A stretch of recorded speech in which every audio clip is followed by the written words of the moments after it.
Jonah, chapter 1. The Lord gave this message to Jonah, son of Amittai. Get up and go to the great city of Nineveh. Announce my judgment against it, because I have seen how wicked its people are. But Jonah got up and went in the opposite direction in order to get away from the Lord. He went down to the seacoast, to the port of Joppa, where he found a ship leaving for Tarshish. He bought a ticket and went on board, hoping that by going away to the west he could escape from the Lord. But as the ship was sailing along, suddenly the Lord flung a powerful wind over the sea, causing a violent storm that threatened to send them to the bottom. Fearing for their lives, the desperate sailors shouted to their gods for help and threw the cargo overboard to lighten the ship. And all this time Jonah was sound asleep down in the hold. So the captain went down after him. "How can you sleep at a time like this?" he shouted.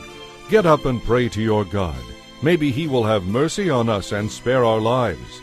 Then the crew cast lots to see which of them had offended the gods and caused the terrible storm. When they did this, Jonah lost the toss.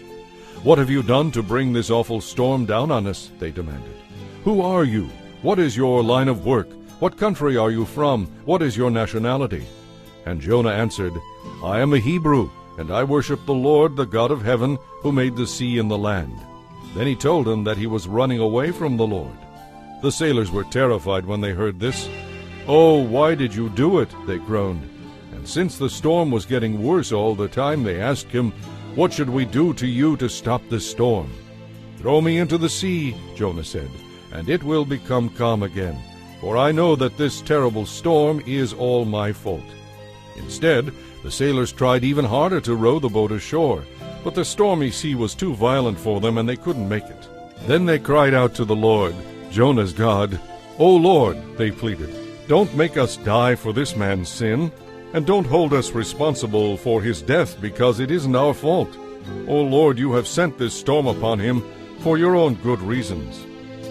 Then the sailors picked Jonah up and threw him into the raging sea, and the storm stopped at once.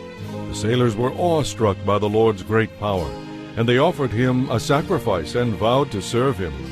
Now the Lord had arranged for a great fish to swallow Jonah, and Jonah was inside the fish for 3 days and 3 nights.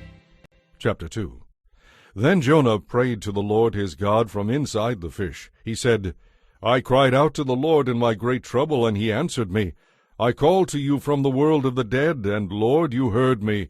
You threw me into the ocean depths, and I sank down to the heart of the sea. I was buried beneath your wild and stormy waves. Then I said, O Lord, you have driven me from your presence. How will I ever again see your holy temple? I sank beneath the waves, and death was very near. The waters closed in around me, and seaweed wrapped itself around my head. I sank down to the very roots of the mountains. I was locked out of life and imprisoned in the land of the dead. But you, O Lord my God, have snatched me from the yawning jaws of death.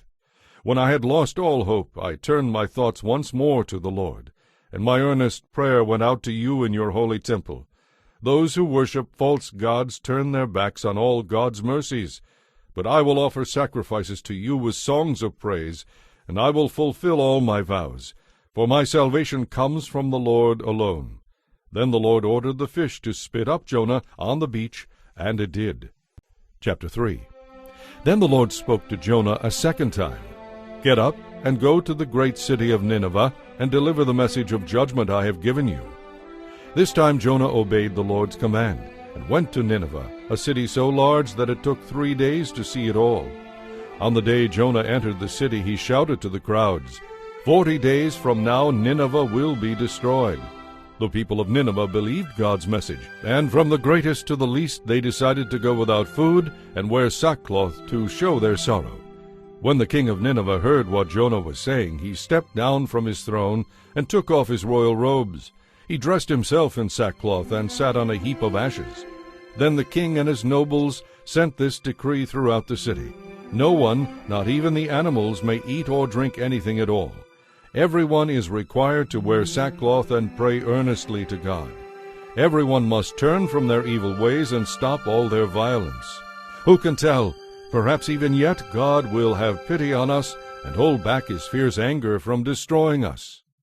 When God saw that they had put a stop to their evil ways, He had mercy on them and didn't carry out the destruction he had threatened. Chapter 4. This change of plans upset Jonah, and he became very angry. So he complained to the Lord about it. "Didn't I say before I left home that you would do this, Lord? That is why I ran away to Tarshish. I knew that you were a gracious and compassionate God, slow to get angry and filled with unfailing love. I knew how easily you could cancel your plans for destroying these people. Just kill me now, Lord. I'd rather be dead than alive, because nothing I predicted is going to happen." The Lord replied, "Is it right for you to be angry about this?" Then Jonah went out to the east side of the city and made a shelter to sit under as he waited to see if anything would happen to the city. And the Lord God arranged for a leafy plant to grow there, and soon it spread its broad leaves over Jonah's head, shading him from the sun. This eased some of his discomfort, and Jonah was very grateful for the plant. But God also prepared a worm. The next morning at dawn the worm ate through the stem of the plant, so that it soon died and withered away. And as the sun grew hot, God sent a scorching east wind to blow on Jonah. The sun beat down on his head until he grew faint and wished to die. "Death is certainly better than this," he exclaimed. Then God said to Jonah, "Is it right for you to be angry because the plant died?" "Yes," Jonah retorted, "even angry enough to die." Then the Lord said, "You feel sorry about the plant, though you did nothing to put it there, and a plant is only at best short-lived. But Nineveh has more than 120,000 people living in spiritual darkness, not to mention all the animals. Shouldn't I feel sorry for such a great city?"